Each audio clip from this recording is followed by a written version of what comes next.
पढ़ते थे। एक के आचरण बिगड़े, बहुत बुरा बन गया। शराब पीना, व्यभिचार करना, जुआ खेलना। धनी घर का बालक था और वो एक गरीब घर का बालक था। तो गंगा स्नान करना, नाम जप करना, संतों की सेवा करना, सत्शास्त्रों का स्वाध्याय करना, ऐसा विचार। अब वो धीरे धीरे दोनों का भाव अलग होने के कारण मित्रता हट गई। कुछ वर्षों बाद जब वो जवान होकर गंगा स्नान करके आ रहा था तो उसके पैर में खजूर का कांटा लगा। अचानक उसने देखा मेरा मित्र सामने से आ रहा है। तो देखा बढ़िया कपड़ा पहने एकदम मस्ती से और वो फटे पुराने कपड़े, गंगा नहा। तो उसको देखने में कांटा लग गया। खजूर का कांटा बहुत बड़ा होता है। अब वो बैठ गया, राम राम राम कृष्ण कृष्ण कृष्ण ऐसे बोलने। वो नजदीक आया, बूट पहने हुए एकदम फिटे से। ने कहा था तुमसे बंद करे सब नाटक, कुछ नहीं, देख मैं मौज मस्ती से। अचानक वो आगे बढ़ा तो उसको एक पैसे की थैली मिल गई। उस समय स्वर्ण की असरफियां चल। उन्हें दिखा, देख तेरे कांटा लगा खजूर का और मुझे पैसा मिला। कुछ नहीं इनमें, कुछ नहीं, सब ड्रामा है। उसको लगा वास्तविक सब ड्रामा है। जीवन से मैं चल रहा हूँ, धर्म से चल रहा हूँ, तो खाने की व्यवस्था ठीक से नहीं, और देखो इसको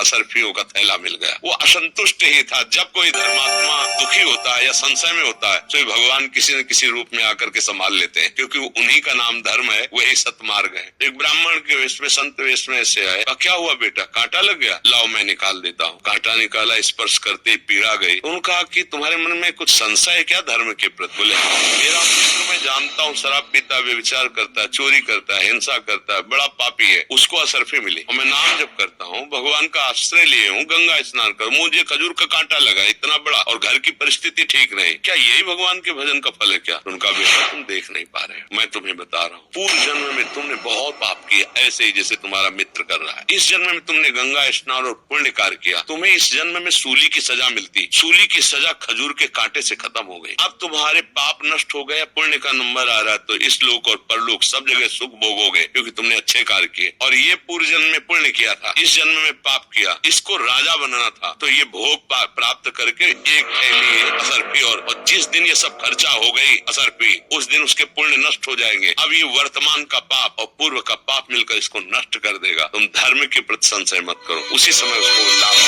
सूली की सजा खजूर के कांटे से निकल गई। अब मेरा मंगल होने वाला है, वो धर्म में चल। अगर सत्संग ना मिले तो सबको ऐसा भ्रम हो जाता है